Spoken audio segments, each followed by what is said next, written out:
안녕하십니까. 체조 한번 하시겠습니다. 가락지 끼고 손을 위로 한번 올려보시죠. 머리만 한번 숙여보시고 날개 하시고 또 한번 숙여보시고 좀 돌리시기도 하고.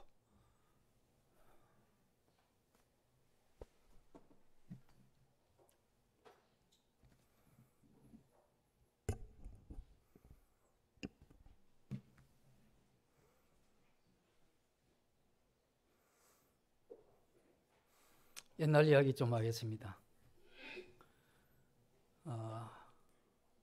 40년 정도 전에 주님을 처음 믿었을 때, 그때 이제 믿음을 가지고 나면 우리가 어디에 관심이 있었느냐 하면 우리가 하는 이 침례가 뭔가, 그래서 이 묻기도 하고 또 책자를 통해서 보기도 하고, 매주 드리는 이 만찬은 또 뭔가, 이것 때문에 관심을 가지기도 하고 또 묻기도 하고 배우기도 하고, 또 이 기도가 뭔가 이렇게 또 생각이 들면 기도에 관계된 이런 책자들을 몇 권 구입을 해가지고 이렇게 읽어보기도 하고, 또 성령이 뭔가 이렇게 또 궁금하면 또 거기에 대해서 좀 물어보기도 하고 책을 좀 보기도 하고.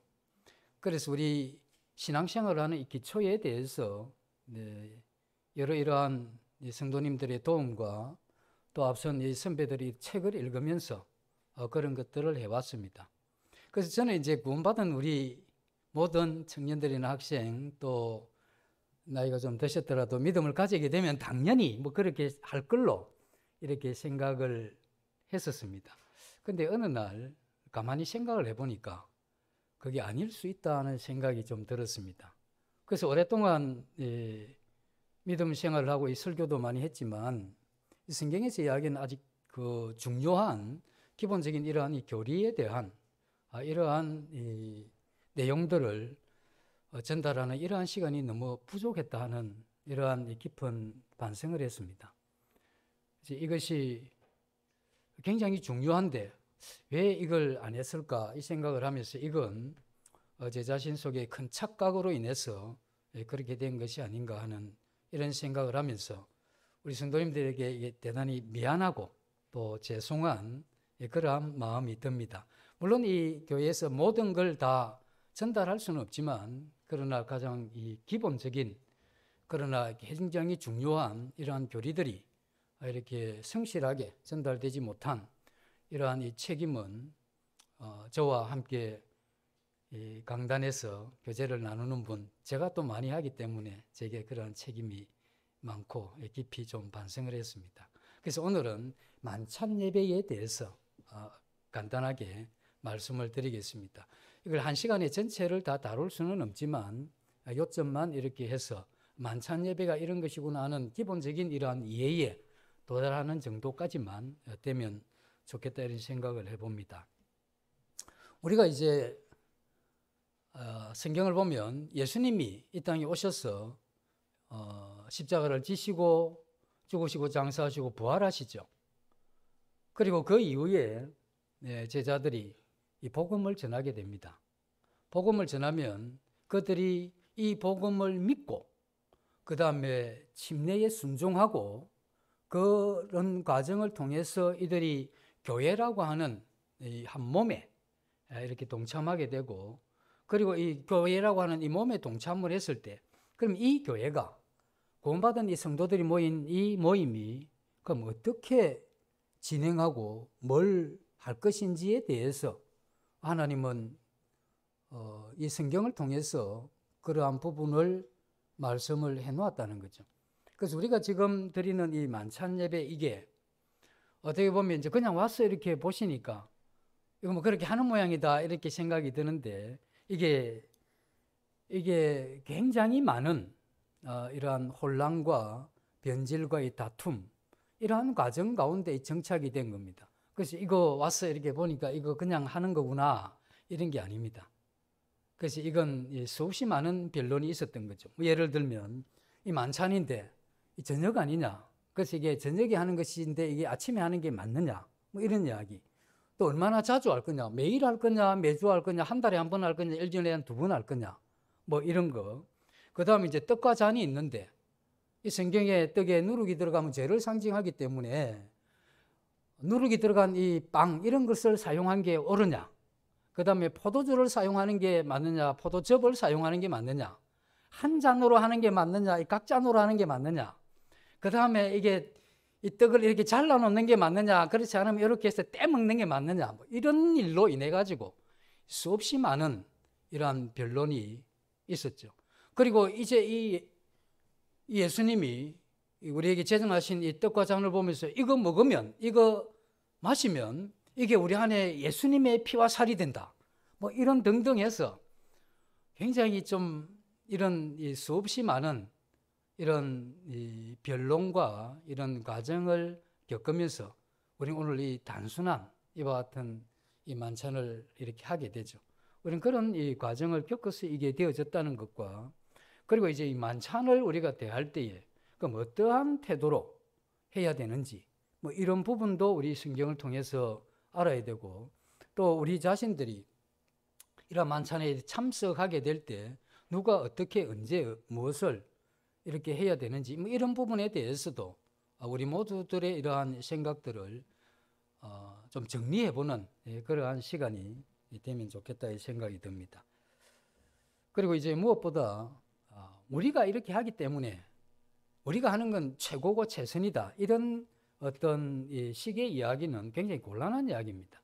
그럼 어떻게 해야 되느냐 하면 성경에서 이야기하는 거기에 가장 근접한 그러한 말씀대로 돌아가는 이게 굉장히 중요하고 그렇게 돌아가게 될 때 예수님께서 이 땅에 만찬을 제정하신 그 의미가 우리에게 전달되고 또 만찬을 통해서 하나님이 기대하신 이게 우리의 삶에서 이루어질 수 있기 때문에 우리의 생각이나 우리의 분별, 우리의 편리성을 따라서 한다고 하는 이것 가지고는 주님이 우리에게 기대한 이것에 미치지 못하기 때문에 우리는 어쨌든 주님이란 말씀이 무엇을 이야기하는지 그리고 그것에 우리가 충실하게 따르는 것 이것을 통해서 이 만찬을 통해서 우리에게 주어지는 그러한 유익 또 하나님이 이것 선종하는 이것에 대해서 하나님이 만족하시는 이런 것들이 아울러 성경에서 이야기하는 그쪽으로 우리가 분별하고 그렇게 가는 게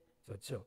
그래서 이렇게 단순한 만찬이 우리가 잘 전수되어야 되기도 하고 또 이렇게 전수되는 이러한 과정 가운데 이게 변질이나 변화 이런 게 일어날 수 있죠. 그래서 우리가 어떤 데는 바르게 시작을 해도 시간이 흐르면서 이렇게 우리의 이런 부주의로 이런 것들이 변질될 수도 있기 때문에 변형되고 하는 이런 부분에 대해서 우리 조심해서 다루어야 될 그러한 부분이다 이렇게 봅니다. 먼저 이러한 말씀을 먼저 보면 마가복음 14장에 보시면 신약 81페이지 마가복음 14장 22절부터 몇 절 읽겠습니다. 22절 그들이 먹을 때에 예수께서 떡을 가져서 축복하시고 떼어 제자들에게 주시며 이르시되 받으라 이것은 내 몸이니라 하시고 또 잔을 가지사 감사하기도 하시고 그들에게 주시니 다 이를 마시매 이르시되 이것은 많은 사람을 위하여 흘리는 나의 피 곧 언약의 피니라. 진실로 너희에게 이르노니 내가 포도나무에서 난 것을 하나님 나라에서 새 것으로 마시는 날까지 다시 마시지 아니하리라 하시니라. 그리고 고린도전서 11장입니다. 신약 277페이지 고린도전서 11장 23절로 해서 몇 절 보겠습니다. 내가 너희에게 전한 것은 주께 받은 것이니 곧 주 예수께서 잡히시던 밤에 떡을 가지사 축사하시고 떼어 이르시되 이것은 너희를 위해 하는 내 몸이니 이것을 행하여 나를 기념하라 하시고 식후에 또한 그와 같이 잔을 가지시고 이르시되 이 잔은 내 피로 세운 새 언약이니 이것을 행하여 마실 때마다 나를 기념하라.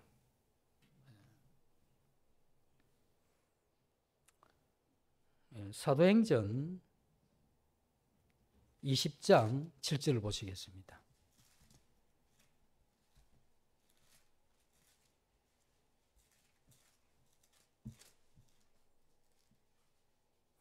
신약 222페이지 사도행전 20장 7절 그 주간의 첫날에 우리가 떡을 떼려 하여 모였더니 바울이 이튿날 떠나고자 하여 그들에게 강론할 시 말을 밤중까지 계속하며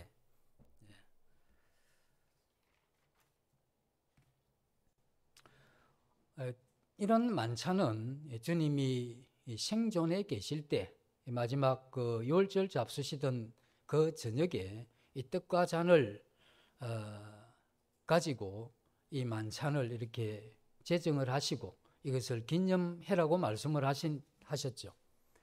그리고 이 사도 바울은 예수님 생전에 예수님을 만난 사람이 아닌데 거의 계시로 하나님께서는 사도 바울에게 다시 이 만찬에 대해서 말씀을 했다는 겁니다. 그래서 이걸 우리가 볼 때 하나님께서는 이 만찬을 통해서 자신을 기념하라고 하는 이건 이 성경에 분명히 기록된 그러한 말씀입니다. 그래서 우리는 이것에 대해서 어떻게 할 거냐 하면 되죠. 뭐. 어떻게 할 거냐가 뭐 어디 있겠습니까? 그래서 언제 무엇을 어떻게 할 것이냐의 문제지 떡과 잔을 떼는 이와 같은 부분에서 분명히 주님께서 살아서 계실 때 말씀을 하셨고 그 이후에 성천하셔서 다시 이방인의 이러한 사도된 이 사도 바울에게 그와 같이 다시 이야기했던 건 유대에 있는 사람이나 이방에 있는 모든 사람들은 이와 같이 떡과 잔을 통해서 주님을 기념하라고 한 이 분명한 이러한 말씀 앞에서 이것을 하는 것, 이건 더 이상 다른 이야기를 할 필요가 없는 것입니다. 그런데 예배를 이렇게 살펴보면 예배는 그런 겁니다. 우리가 그리스도를 통해서 그래서 우리가 하나님께 나아가는 길은 그리스도를 통했습니다. 예수 그리스도의 십자가 복음을 정확하게 믿고 그 생명을 얻게 되는 이 그리스도의 십자가의 그 사역을 통해서 구원받은 거듭난 이 성도들이 이것을 근거로 해서 그래서 예수 그리스도의 이름으로 그 예수 그리스도를 통해서 이렇게 우리가 이 신앙이 시작이 되죠. 그리고 이제 하나님 앞에 이렇게 나아갈 때 예수 그리스도를 통해서 하나님 앞에 나아가는데 예수 그리스도 이 땅에 계시다가 성천하시면서 보혜사 성령을 보내주시겠다고 말씀을 하십니다. 그래서 올라가신 이후에 이 복음을 예수 그리스도의 사역을 믿는 사람들에게 뭘 주셨느냐 하면 성령을 선물로 주셨죠. 그래서 모든 구원받은 이러한 성도들은 이 성령을 힘입어 성령의 도움으로 하나님께 드리는 것.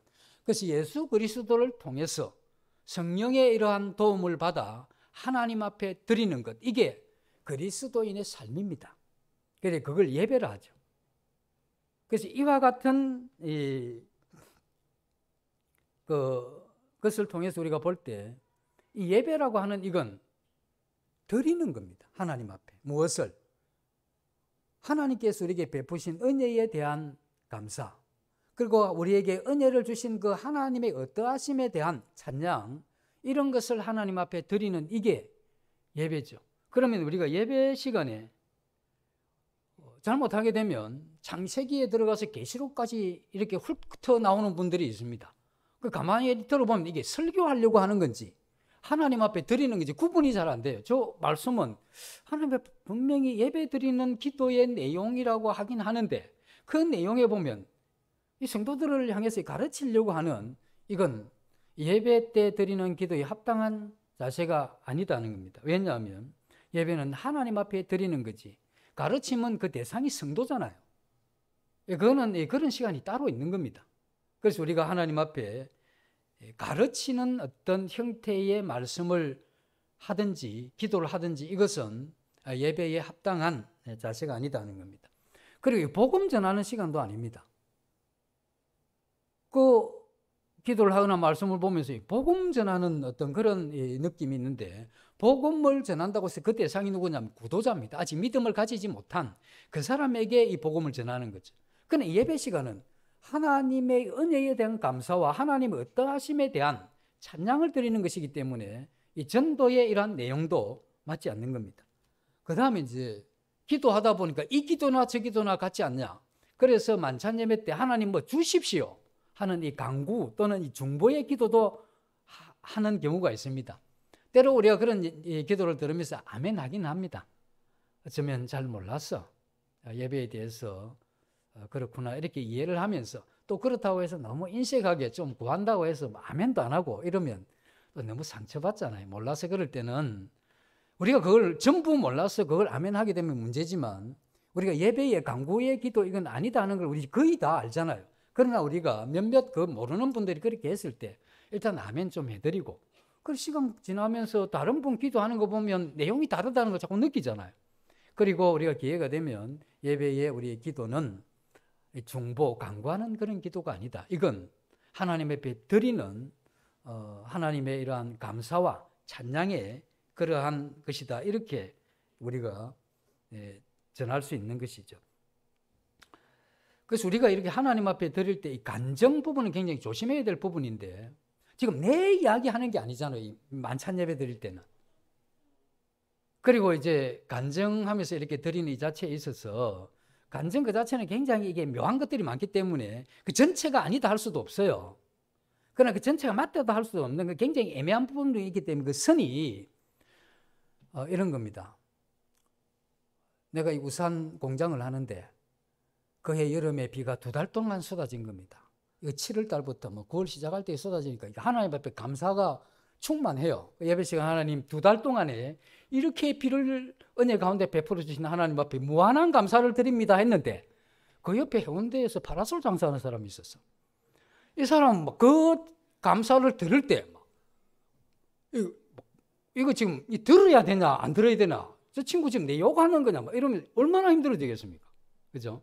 그래서 우리가 이 간정의 이런 부분은 굉장히 조심할 부분이 있습니다. 그냥 하나님께서 사정을 하시고 우산 공장하니까 공장한다 이야기는 하지 말고 때에 따라서 은혜를 베푸시니 감사하다 이러면 파라솔 하는 그분도 자기가 이번에 장사를 못 했지만 하나님이 또 깊이 배웠다고 이렇게 되면 나도 파라솔에서 돈은 못 벌었지만 이 안 되는 가운데 하나님의 이런 은혜가 있구나. 이게 뭐 같이 이렇게 감사가 되는 거 아닙니까? 그래서 이런 형태의 이런 간정 이 부분은 그런 면을 우리가 헤아려서 조심해서 해야 될 그러한 부분이죠. 그래서 우리는 예배라고 하는 이건 드리는 겁니다. 그래서 우리의 이러한 신앙을 예배 중심의 신앙이라고 하죠.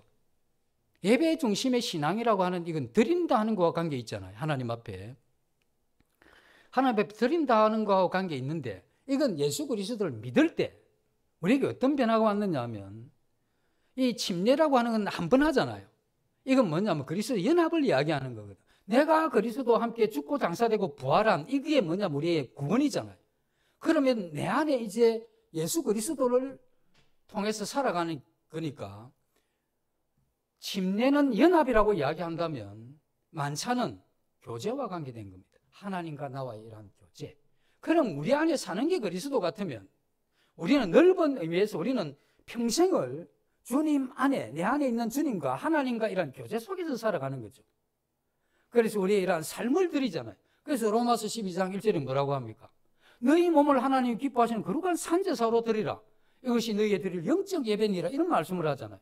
그럼 우리의 전생에는 우리의 삶을 그런 영적 예배로 드리게 되어 있는 이게 우리의 마땅한 태도죠. 그러다 보니 우리는 평생을 그렇게 드려야 되는데 그러나 우리가 이렇게 또 믿는 성도들이 모였을 때 뜻과 잔을 앞에 두고 우리가 이런 짧지만 이러한 예배를 드리게 되죠. 이러한 짧은 예배는 뭘 우리가 집중하느냐? 예수 그리스도의 십자가의 죽으심과 장사되심과 부활. 이게 뭘 이야기합니까? 이게 우리가 구원받을 때 그리스도의 연합을 이야기하잖아요. 그러한 연합 이후에 우리는 그 생명을 가지고 이제 예수 그리스도를 통해서 성령의 도움을 받아 하나님과 이렇게 교제하는 이게 이제 만찬을 통해서 우리 생각을 하는 거죠. 그래서 이제 십자가를 보면서 이제 이게 내가 사는 것이 아니고 내 안에 주님이 사시는 거구나. 이제 내 뜻은 그 십자가에 이게 내려놓아야 되는 거구나. 내 가지고 있는 세상 사랑도 이게 예수 그리스도 앞에 내려놓고 십자가 앞에 다 내려놓고 이제 예수 그리스도 그분이 내 안에 사시니 내가 이제 그분의 이런 은혜 가운데 살아야 되겠다는 이런 다짐 이런 게 이게 필요한 거죠. 그러나 그 핵심은 예수 그리스도 그분이 우리에게 베푸신 은혜에 대한 감사 그리고 하나님이 가지고 계신 그 성품에 대한 찬양 이것이 뭐냐면 예배 때 이렇게 압축적이지만 이게 우리 마음에 이렇게 실려지면 이러한 근거로 우리는 한 주 동안에 예배의 삶을 사는 겁니다. 그래서 내가 잘못 살 때 떡과 잔을 생각하면 이건 그리스도의 연합의 이러한 차원에서도 아니고 이건 그리스도와 함께 죽은 나로서 그와 같은 이 옛삶을 사는 것도 아니고 그리고 내가 살아야 될 것은 내 안에 계신 이 주님, 그 성령의 이러한 도우심으로 살아가야 되는구나. 또 일주일 동안 이렇게 살고 또 주일날 딱 와서 이 시간은 내가 지난 한 주 살았을 때 그렇게 살지 못한 것도 돌아보고 그렇게 해서 다시 한번 내가 지난주에는 실패 6일하고 성공 하루 했지만 그래도 내가 하나님의 은혜로 이 만찬상에 와서 다시 한번 그 십자가를 보면서 우리 마음을 되새기고 다시 바로잡는 그런 놀라운 시간이 되는 거죠. 그건 언제 우리의 마음이 새롭게 되고 또 우리의 마음이 다시 이렇게 영적인 이런 다짐이 되느냐 하면 하나님의 어떠하심이 예수 그리스도께서 우리에게 베푸신 은혜가 내 마음에 감각되면 그 힘이 굉장합니다. 그래서 이 만찬 예배 때 그런 것들이 감각될 수 있다면 나머지 일주일은 정말 이 감각에 의해서 이렇게 살아가 볼 수 있는 그런 힘이 여기서 생길 수 있다는 겁니다. 그래서 이 만찬은 좁은 의미에서는 주일날 우리가 드리는 이 한 시간이지만 넓은 의미로서는 우리의 생애 전체가 한 주 주님 앞에 드려지는 이런 걸 우리가 예배 중심의 그러한 삶이라고 하기도 하고 이건 그리스도인에 마땅한 삶이죠. 그 예배라고 하나님과 이 교제의 삶이지 않습니까? 그래서 이 예배를 통해서 우리는 그런 부분들도 생각을 해야 되는 겁니다. 그리고 이제 우리가 이 공적인 이런 이 예배를 드릴 때 굉장히 집중해야 됩니다. 예배를 드리는데 여기 예배 드리려 앉는 이 순간에 우리의 이 온 마음과 정신이 모두 집중해가지고 앞에 있는 떡과 잔을 보면서 마치 예수 그리스도 그분께서 지금 내 앞에서 이 십자가를 지시고 죽으시고 장사되시는 다시 오실 그 주님에 대한 이러한 마음에 집중되어야 되는 거죠.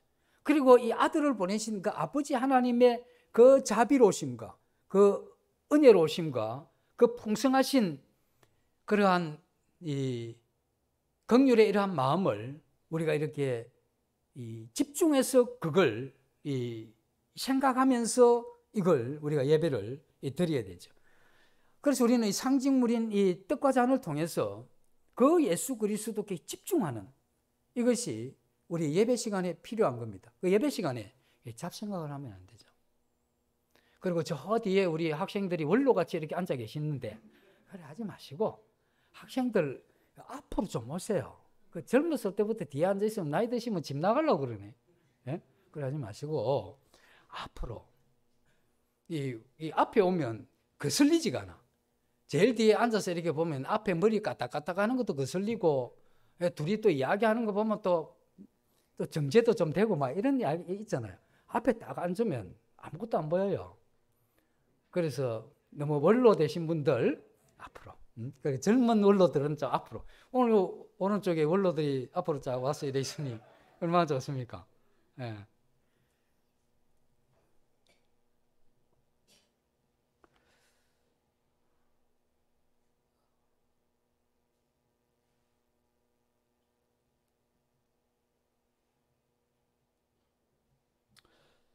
우리는 이 예배를 이렇게 드릴 때 우리는 이 성령에 의해서 우리 마음이 예수 그리스도의 이 십자가를 떡과 잔을 통해서 생각을 하고 그 성령의 도움으로 아버지 하나님을 생각하죠. 그리고 우리 자신을 돌아보는 가운데 우리가 예배를 이렇게 드리게 되는데 여기서 이제 어떤 일이 생기느냐 하면 이런 일이 생깁니다. 집중을 하는데 집중을 하게 됐을 때 우리의 이러한 신분은 하나님의 자녀잖아요. 지난 일주일 동안 실패했다 할지라도 삶은 예배드리는 삶을 실패했다 할지라도 우리는 하나님의 자녀인 것은 분명합니다. 여기 교회의 만찬 자리에 나올 수 있는 자격은 딱 하나밖에 없습니다. 그건 우리가 예수 그리스도를 믿고 거듭난 하나님의 자녀는 여기 나올 수 있는 자격이 있죠.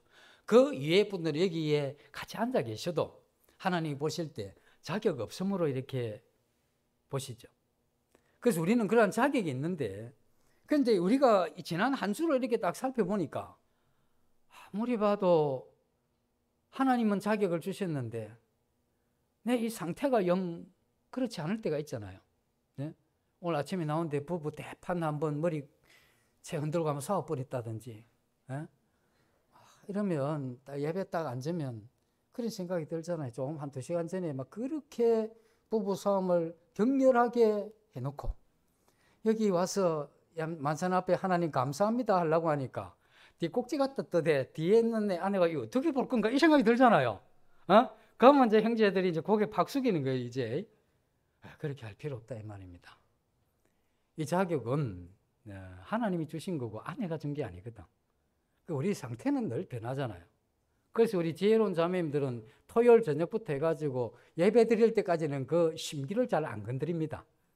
할 말이 있으면 언제 합니까? 일요일 저녁에 가서 한판 이제 하시더라도, 왜냐하면 남편이 그래도 하나님 앞에 드리려는데 토요일 저녁에 심각하게 한번 바가지를 한번 끓는다든지 일요일 아침에 정말 센소리 한번 내버리면 그 남편이 앉아가지고 성령의 도우심을 받으려 하니 성령이 얼마나 또 예민하신 성령이십니까? 그 예민한 성령이 자기를 비춰보니까 아니거든.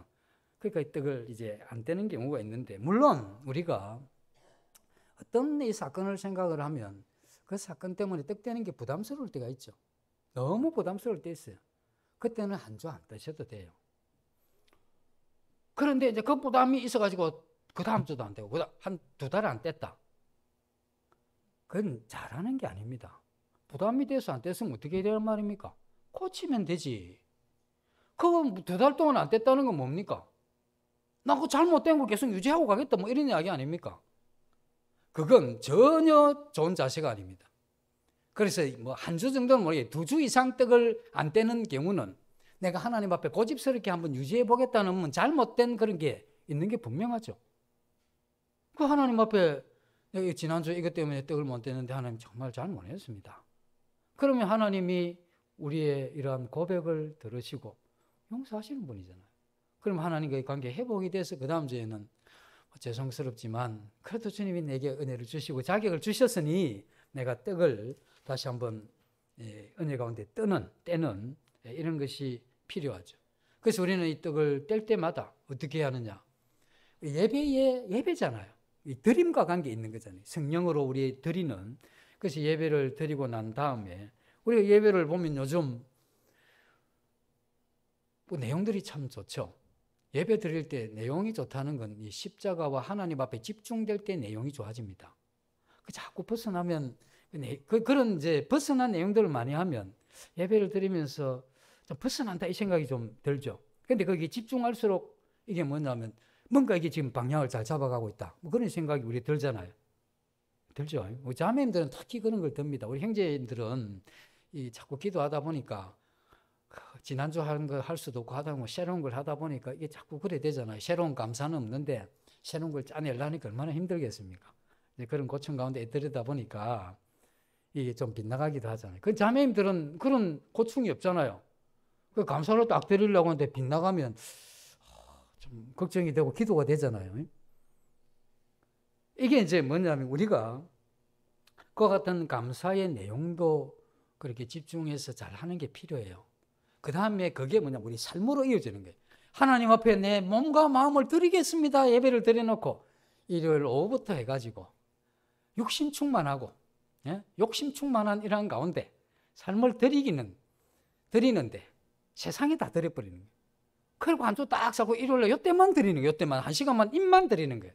요건 올바른 예배의 이러한 자세가 안 된다는 겁니다. 그래서 우리가 이런 예배를 드리는 이게 참 여기까지 오기까지는 굉장히 힘든 과정을 겪은 거고, 이러한 이 예배는, 만찬 예배는 이 변질의 가능성, 변화의 이러한 가능성이 굉장히 많습니다. 그래서 이게 초대교회 때로 우리가 돌아간다고 했을 때 그건 뭐냐면 초대교회 때는 굉장히 선명하잖아요. 왜냐하면 예수님이 말씀하셨고 또 예수님 말씀을 직접 들은 이 사도들이 딱 앉아 있으니 거기서 그 충만한 이 성령의 은혜로 분별된 그걸 가지고 딱 이야기를 한 그게 굉장히 그 주님의 이런 뜻에 가깝잖아요. 그런데 세월이 많이 지나서 이렇게 되면 그런 데서 조금 변질되거나 잘못 분별할 수 있는 가능성이 많다 하는 이걸 볼 수 있어요. 초대교회라고 하면 어디까지를 이야기하느냐 하면 그 로마 그 콘스탄틴 황제가 그 기독교를 국교로 인정하는 그 AD 313년까지 예수님이 승천하시고 성경에 오신 오순절 그 이후에 사도행전 2장이 나오지 그 이후에부터 해서 310 요때까지를 뭐냐면 초대교회로 합니다. 그래서 사도시대와 속사도시대가 있는데 사도시대는 그 사도들이 예수님 만났던 그 사도들이 살아있을 그때는 사도시대라고 속사도시대는 그 영향을 많이 받은 이 다음 이러한 이 초대 이러한 이 감독들 또 장로들 인도자들 그걸 이야기를 해요. 그 기간이 채 300년도 안 됩니다. 그러한 이 기간이 이제 있는데 그때는 굉장히 원형이 그대로 많이 보존이 됐겠죠. 그런데 이게 이제 어떻게 문제되느냐 하면 로마 황제가 이걸 이제 기독교를 정식으로 이렇게 받아들이다 보니까 기독교에 호감은 있는데 거듭나지 못한 사람이 이 교회에 들어오기 시작한 겁니다. 그래서 그분들이 이 뭐 기독교 이때까지 호감은 있었는데 정부의 이러한 이 방침에 따라서 자기 관료기 때문에 이게 못 들어왔는데 이제 들어가도 되는구나 해서 들어왔는데 그러면서 이게 점점 이 세속화되어 가고 초대교회 주님께서 하셨던 그 원 거기에서 조금씩 이렇게 벗어나게 되더라 하는 겁니다. 우리는 이제 이후에 지금 믿음을 가지고 살아가기 때문에 지금은 어떤 게 문제가 되냐 이런 것들이 많이 문제가 됐죠. 이거는 내 몸이다 이렇게 이야기를 하죠. 떡을 가지고. 그리고 이 잔을 가지고 이건 내 피다 이렇게 이야기를 합니다. 주님이. 그렇게 말씀을 하셨죠. 여기서 이제 빵이냐 떡이냐 이런 게 있는데 이게 원래는 이 빵입니다. 근데 이 한국의 이러한 성경이 번역될 그때 우리나라의 문화 자체가 빵 문화가 아니고 떡 문화입니다. 그 왜 또 뭐 떡을 뗀다 했다가 빵을 떼다 그 별로 그 중요한 게 하나도 없습니다. 떡을 떼든 빵을 떼든 주님 몸을 상징하는 그것만 제대로 떼고 마음만 잘 집중해서 예배 드리면 우리가 효과 있게 생각하는 것은 예배잖아요. 지금 그 상징으로도 예배를 드리는 이건데 이 언어 가지고도 많이 이야기를 합니다. 그래서 언어에 대한 이 이해가 부족하면 성경을 잘못 이해하죠. 그래서 우리는 초등학교 때부터 해서 이 국어를 잘 배워야 돼요. 국어. 국어를 잘 배워야 이게 이해가 되죠. 그래서 국어는 수사법이라는 게 있잖아요. 이 수사법이라는 게 이런 겁니다. 이게 내 몸이다라고 이야기를 했을 때 이게 뭡니까? 그 떡이 예수님 몸이라고 할 때 그게 떡이 진짜 몸입니까? 우리가 오늘 떡을 떼는데 이게 예수님 몸입니까? 아니잖아요. 이걸 언유법이라 하잖아요. 그래서 보름달 같이 둥근 내 얼굴 하면 그걸 뭐라고 합니까? 지규법이죠. 그럼 내 얼굴이 보름달이냐 했을 때 그게 보름달 아니잖아요. 그럼 갸름하면 소생달입니까? 그것도 아니잖아요. 그러니까 우리가 그건 이 지규, 언유 이런 거 뭘 이야기하느냐면 언어에 관계된 겁니다. 그래서 저는 어쨌든 뭐 과가 이렇게 혼란스러우면 국문학과를 가는 거. 좋다 이런 생각도 해봅니다. 그래서 이제 이런 걸 가지고 굉장히 문제가 많았습니다. 지금 이제 캐톨릭에서는 이게 이제 딱 축사하고 난 다음에 그 빵과 떡과 그 잔이 먹는 순간에 예수님의 몸과 피가 된다는 거예요. 근데 이제 남은 거 있잖아요. 그 관리하기가 굉장히 힘들어요. 왜냐면 그거 먹으면 이제 예수님 피와 살이 될 건데 그거 어떡할 거냐 이거 버리지도 못하고 이거. 난감해야 합니다. 근데 이제 루터가 종교개혁을 하면서 아닌 것 같거든.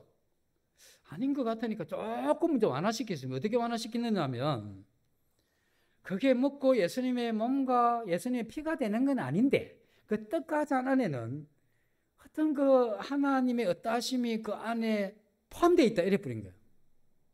네?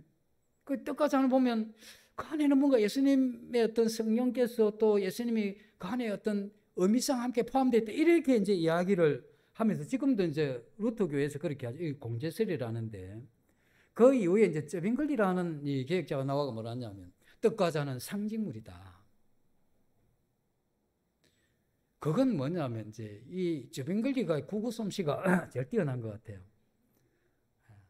다른 분들이 영성은 좋은지는 모르겠는데 이 국어 솜씨에 대해서는 쩌빙글리 이분인데 좀 추천합니다. 그 부분만은.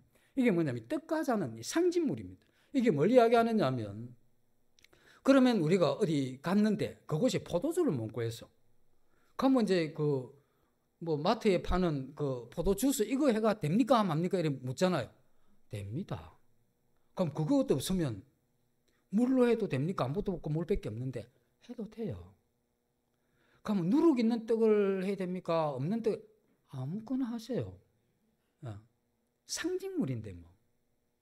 근데 우리는 이 떡과 잔을 오랫동안 이 성경에 나와 있으니까 주님이 포도주 그다음에 빵 그렇게 했으니까 가급적 그런 형태를 가지고 우리가 주님 앞에 이렇게 예배를 드릴 때 우리 마음이 좀 더 편하잖아요. 그래서 우리가 근데 이거는 그 상징물이라는 겁니다. 그 상징물이라는 것은 그 자체를 통해서 뭘 기대했느냐 하면 이 떡과 잔을 앞에 두고 기대한 건 뭐냐면 이것을 보면서 예수 그리스도의 죽으심과 장사되심과 부활하심과 성천하심과 다시 오심 이것에 대해서 기념하고 그리고 그 예수 그리스도의 죽으심의 이러한 의미를 통해서 내 마음에 이루어진 것 그리고 보좌 우편에 계시면서 우리에게 보내신 그 성령 이것을 통해서 우리가 하나님 앞에 드려지는 이러한 삶 이런 것에 집중하도록 이 만찬을 하나님께서 우리에게 예수를 통해서 우리에게 제정하신 것이죠. 그래서 우리가 만찬을 할 때 첫 번째는 우리가 위를 바라보는 겁니다. 뭐 위를 바라본다는 건 뭐냐? 우리가 떡과 잔을 앞에 두고 우리의 이러한 마음이 그 보좌 우편에 계신 예수 그리스도의 그분 그리고 그 삼위 하나님 그 하나님 이 하나님을 바라보는 거죠. 그리고 우리가 뒤를 또 본다 이런 이야기가 있죠. 이게 성경에서 이야기하는 두 가지 예식에 보면 이 부분이 나와 있는데 우리 뒤를 돌아본다고 했을 때 그 뒤라고 하는 것은 오래전에 예수 그리스도의 십자가를 지고 한 그걸 이야기를 하죠. 그래서 우리는 위에 계신 그 삼위 하나님도 보지만 이 예수 그리스도께서 2000년 전에 십자가를 지신 우린 그것을 생각을 하는 그게 뒤를 본다는 겁니다. 그 뒤를 보면서 십자가를 보면서 그분이 당하신 그 고난 그 의미가 사람이 되어 이 땅에 오신 것과 죽기까지 복종하셨던 우리 주님 그리고 그 일생을 섬기면서 사셨던 그리고 주님의 이러한 생애 가운데 이 배신과 거역과 배반의 이러한 것을 경험하시면서 그리고 모욕과 이러한 수치를 경험하시면서 끝내 그 십자가에서 주님이 당하신 고난의 그 최고의 절정이 십자가였지 않습니까? 그래서 우리는 그 십자가를 바라보면서 그게 왜 그가 찔림은 우리의 허물 때문이고 그가 상하면 우리의 죄악 때문인데 그가 왜 그 십자가를 짓는가 하는 이 십자가를 생각을 하는 거죠. 그리고 이 십자가를 지게 하게 하기 위해서 아버지 하나님이 그 아들을 보내셨는데 자식 가신 아버지 입장에서 하나밖에 없는 그 아들을 다른 사람 그 죄인 원수 같은 그러한 사람들을 위해서 그 십자가에 자기 아들을 다실 때 그 아버지의 그또 마음은 또 어땠는지 그리고 그 길 말고는 없어서 그 길을 택하신 뭐 그 외에도 그런 부분에 대해서 우리가 생각할 것들이 얼마나 많습니까? 그런 우리의 지난 그것을 돌아보는 거죠. 그 다음에 앞을 또 내다보는 겁니다.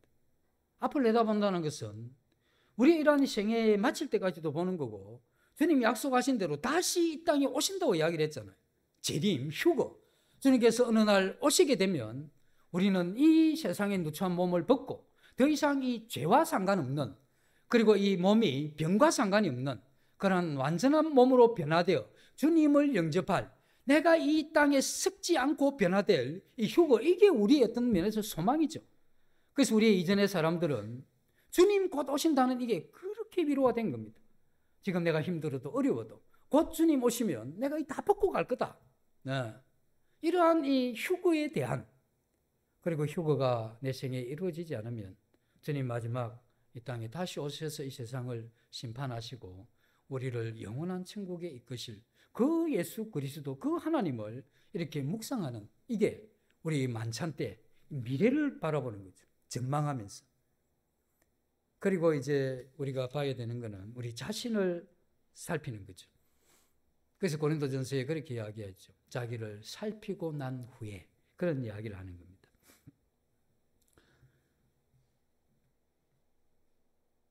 우리가 이 십자가 앞에 서서 우리 자신을 이렇게 비추게 되면 여기에서마저 우리의 이러한 교만이나 자존심이 깨어지지 않으면 우리 신앙이 좀 힘들지 않겠습니까? 우리가 십자가 앞에 서서도 나 잘났습니다. 내 뜻이 어떻습니다.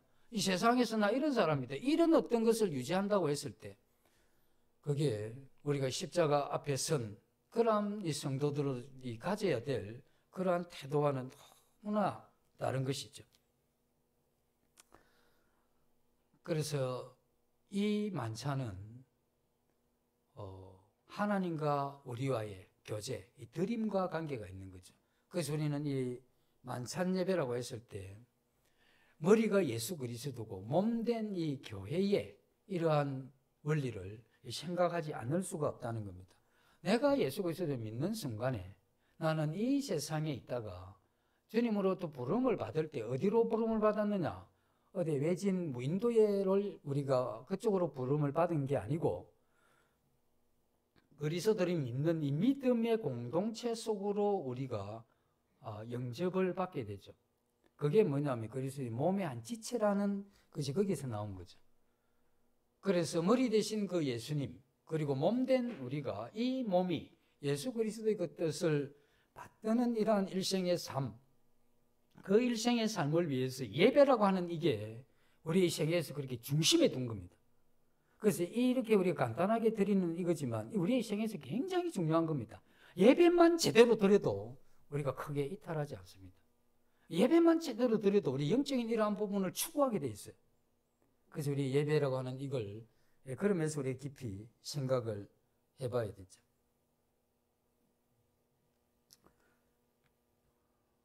그리고 이제 누가 이 예배에 참여할 거냐. 그래서 이런 부분들을 우리가 좀 조심해야 될 부분인데 정확한 그 한 몸에 영접된 그런 사람이어야 됩니다. 그 이제 밖으로 표현하면 예수 그리스도의 복음을 믿고 거듭난 사람, 그 다음에 이제 간증을 하고 침례를 받은 사람, 공적으로 우리 이 교회에 영접된 이러한 사람, 우리는 이런 형태로, 그리고 우리가 이제 이 떡과 잔은 구원 받으시고 침례에 순종하신 분이 되실 수 있습니다. 이러잖아요. 구원 받았는데 교회 사정상 6개월 있다가 침례를 베풀면 그럼 그 6개월 동안 어떻게 해야 됩니까? 라는 문제에 어떤 분이 오셨는데 그냥 이 떡과 잔에 참여했습니다. 그럼 그건 어떻게 할 거냐? 이런 이제 애매한 이런 문제들이 있잖아요. 그러니까 우리가 여기서 공식적으로 뭐라고 이야기했습니까? 구원 받으시고 침례 받으신 분. 이게 우리의 어떤 이 진행이죠. 그러면 여기서 그러면 침례를 안 받으면 자격이 없느냐 하는 이야기가 나오잖아요. 침례를 안 받아도 자격이 있습니다. 자녀면.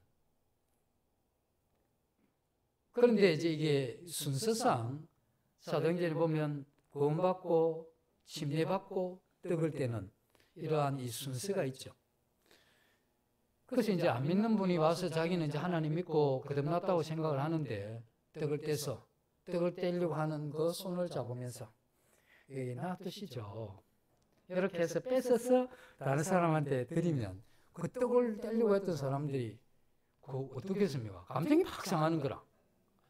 나도 지금 거듭났는데 약식 침례도 받았는데 어떻게 내가 한번 떼서가 하는데 그렇게 모질게 그리고 잠들 때는 와서 당신은 떼면 안 됩니다. 이런 이야기까지 들으니 모욕받은 느낌이 들잖아요. 그래서 실족했다는 분들도 있어요. 그래서 우리가 이런 부분은 유연하게 그래서 한번 뗀다고 해서 천지가 뒤집어지는 것도 아니니 용납을 하시고 자꾸 그럴 때는 우리가 기회를 봐서 이 떡과 잔을 떼는 자격에 대해서 이렇게 설명을 드리는 게 필요하죠. 그렇게 해서 한두 번 어떤 그런 걸 가지고 너무 그렇게 하게 되면 그분은 어떻게 보면 그분한테는 아무것도 아닐 수도 있어요. 그 중요한 건 그분이 복음을 듣고 거듭나서 하나님 자녀가 돼서 진짜 떡 뗄 어떤 사람이 돼서 떡을 떼게 해주는 게 중요한데 뭐 일찍이 한번 뗀 거 가지고 그거 다 깨버리면 곤란하잖아요. 실족하면. 그래서 이런 부분에 대해서 우리가 좀 여유를 가지는 그런 게 좀 필요하다 이런 생각을 해보게 됩니다. 그 다음에 이제 우리가 이걸 한 달에 한 번, 1년에 2번, 매주 떼는 이게 어떤 게 좋냐. 그래서 이런 의미들을 생각을 해볼 때 우리가 드리는 살아가는 게 예배의 삶이라고 하면 우리가 이 공식적으로 한번 모였을 때 이때 우리가 예배를 드림으로써 이것에 대한 이 가치가 굉장히 그리고 의미와 또 이것이 효과가 크기 때문에 이 만찬 예배를 우리가 주일날 이 중심에 놓는다고 했을 때 이게 굉장히 좋은 분별이라고 받아들이기에 충분합니다. 왜냐하면 그 의미를 볼 때. 그래서 사도행전에도 아까 읽었지만 안식 후 첫날 떡을 떼기 위해. 그래서 그들은 안식 후 첫날이라고 하는 우리 지금 이 주일을 이야기를 하죠. 이 주일날 떡을 떼기 위해서 모였는데 매주 이렇게 떡을 떼므로 인해서 매일 떼면 안 됩니까? 매일 우리가 모여서 떼면 더 좋죠. 매일 나와서 떡을 떼실 수가 있겠냐 이거죠. 그래서 우리가 여러 가지 이것저것 다 양보하다 보니까 그래도 일주일에 한 주 정도는 우리가 전체로 모이니까 이때 우리가 떡과 잔을 떼는데 자주 그래서 떡과 잔을 마실 때마다 그래서 일주일에 한 번 이렇게 하는 이건 영적인 이러한 건강에서 우리의 생애에서 하나님의 예배드리는 삶을 위해서는 굉장히 효과적이다 이렇게 볼 수가 있죠. 그래서 우리는 그런 면에서 효과적인 것을 향해서 간다고 하는 이런 변함없는 이러한 자신감을 가지고 우리 예배를 그렇게 드리면 되죠. 그 다음에 우리가 이 떡과 잔을 이렇게 할 때, 뭐 가톨릭 같은 사제가 나와가지고 막 이렇게 뭐 한번 하고 축도라도 한번 하고 이렇게 하면 폼 좀 나잖아요. 뭐 좀 경건하고 그렇게 보이잖아요. 아니 뭐 청년들이 나와가 뭐 이렇게 이야기를 하니까 이거 저렇게 되나 이런 생각이 들잖아요. 우리가 만인 제사장의 이러한 의미에서 이 떡과 잔을 그 교회의 분별에 따라서 장로들만 해도 돼요. 그 다음에 이제 좀 성인들만 해도 되고 구원받은 청년까지 다 해도 됩니다. 이건 그 교회의 인도자들의 이러한 분별에 맡길 일입니다. 그 어떤 교회 가서 왜 장로들만 하느냐 그렇게 이야기하시면 안 돼요. 그 교회는 그런 것이 효과적이라고 생각을 했기 때문에 그렇게 하는 거잖아요. 그래서 우리는 다 하잖아요. 그렇게 하는 분이 우리 교회 와서 왜 청년이 저렇게 하냐 그렇게 이야기하셔도 안 되는데 우리가 못 말리니까 놔두시고 그나. 네. 그래서 이런 떡과 잔을 하는 이런 부분들은 그게 가능하죠. 그러면 이제 우리가 만찬 예배 때 기도는 누가 할 거냐? 이 성경에 고린도서 14장에 보면 여자는 교회에서 잠잠하라 하는 이런 말씀이 있습니다. 물론 우리가 그 말씀을 여러 측면에서 이렇게 볼 수 있지만 성경에서 공식적인 이러한 예배에서는 이 주님이 그것을 금하신 거죠. 그래서 이제 형제들이 대표해서 만찬 예배에 참여하도록 하는 이게 그러한 말씀에 의해서 볼 때 전혀 부작용이 없는 그러한 진행이라고 하는 겁니다. 그러면 우리 형제들은 어떤 면에서는 대표성이 있습니까? 없습니까? 대표성이 있잖아요. 왜냐하면 자매님들을 다 포함한 우리 형제들이 대표잖아요. 그죠? 우리 자녀들 구원받지 못한 자 다 대표해서 우리가 드리는 거잖아요. 그런 면에서 대표성이 전혀 없다고 이야기할 수 없습니다. 그래서 이런 부분들도 우리가 생각을 해야 되죠. 그러면 대표성을 가진 사람들이 어떻게 해야 되겠습니까? 대표성 가진 사람답게 참여하셔야지. 그 대표성을 가졌는데 뭐 입 다물고 계속 있으면 안 되잖아요. 그래서 우리는 누구든지 입을 형제 구원받은 거듭난 이러한 형제들은 만찬 예배 때 짧게라도 이렇게 예배를 드리는 이건 굉장히 예배가 하나님 제정하신 예배에 가까이 가는 그런 거기 때문에 중학생이면 어떻습니까? 고등학생이면 어떻습니까? 그 자신의 거기에 맞게 이거 뭐 예배 드릴 때는 수준 이런 게 없습니다. 하나님 믿으면 감사의 이런 마음이 중요한 거지. 이 뭐 수준 이런 거 전혀 없어요. 말을 좀 잘 못해도 되고 또 하다가 좀 이렇게 논리가 안 맞아도 상관이 없어요. 그러나 그 내용, 그 마음 가운데 하나님 앞에 감사와 찬양의 이런 마음으로 드려지면 전혀 문제가 없다는 겁니다. 그리고 우리가 이러한 이 예배를 이렇게 드릴 때 점점 우리는 그 언어 사용도 우리가 발전하면 좋지만 그거보다 우리의 이러한 마음이 점점 하나님에 대한 이 감사에 깊이 들어가고 하나님의 어떠하신 그 성품이나 하나님의 어떠하심에 대한 그것에 대해서 깊이 이 마음에 이렇게 느껴지고 감화되는 이런 건 우리의 평생을 들어가는 예배 가운데 추구해야 될 부분입니다. 그래서 우리가 뭐 어떤 분은 언어를 굉장히 잘 쓰는 분도 있고 어떤 사람은 좀 못 쓰는 분이 있어요. 상관없습니다. 그래서 말 잘하네 못하네 이걸 보시면 안 되고 그 마음을 함께 실어서 이렇게 가보는 이런 게 좋죠. 그다음 우리가 예배 이렇게 드릴 때 참석할 때 이게 시간 이 부분도 늦으면 안 됩니다. 삼위 하나님 자정하셔서 지금 눈에 안 보이시지만 우리의 예배를 받고 계시는데 그분 먼저 와 계신데 뒤에 와가 뭐 손 딱 넣고 폼 잡고 이렇게 오면 모양이 아니잖아요. 늦게 오면 미안한 마음으로 앞에 올 때 머리라도 좀 숙이고 이래 들어오시면 좀 아니잖아요. 앞에 지금 왕 대신 예수님이 계시는데 내 늦게 왔는데 뭐 이러면 안 되잖아요. 좀 미안합니다. 이런 마음으로. 그래서 늦게 오시는 게 습관적으로 늦게 오시면 안 돼요. 그러나 늦게 오시는 분들이 간혹 있을 때 또 너무 판단하지 마시고 왜? 우리도 사정이 있으면 더 늦게 올 때도 있잖아요. 그러나 우리 모두는 개인들이 어쨌든 그렇게 하면 그러니까 복장은 어떻게 할 거냐? 막 여름에 딸딸이 끄실고 스레파 끄실고 반바지 입고 머리는 막 포로 헤치고 눈곱도 안 떼고 그래 와가지고 뭐 이렇게 앉아가지고 기대가지고 뭐 이래 있으면 이게 아니잖아요.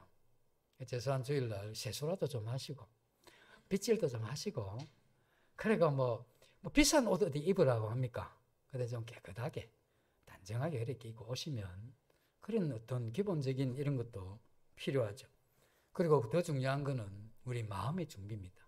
우리가 이 예배 시간에 올 때 우리 마음을 그러니까 토요일 저녁부터 우리 형제님들이 뭘 해야 되느냐 하면 내가 주님 앞에 내가 갈 건데 어떻게 네가 빈 마음으로 갈 거냐? 갑자기 또 주일날 와가지고 뭐 이래 하다 보니까 하긴 해야 되겠는데 그러면 이제 오래된 분들은 자기의 그 전통에 뛰어난 말솜씨로 이제 하는 거죠. 네, 그래 하지 마시고 똑같은 내용을 해도 최소한 한 주 그런 삶을 예배의 삶을 사시기 노력하시고 또 토요일 저녁에 또 일요일 아침 일찍 일어나서 주님 앞에 정말 자신을 교회 와서 돌아보지 마시고 집에서 충분히 돌아보시고 그 다음 내가 주님 앞에 이 어떠한 감사로 내가 나아갈고 어떠한 찬양으로 하나님 앞에 나아갈고 하는 이러한 마음으로 우리가 이렇게 참석하는 것 이게 참 필요하죠. 이 만찬에 대해서는 그 외에 다른 분들이 다양하게 그렇게 분별하지만 핵심적인 이러한 부분은 거의 비슷합니다.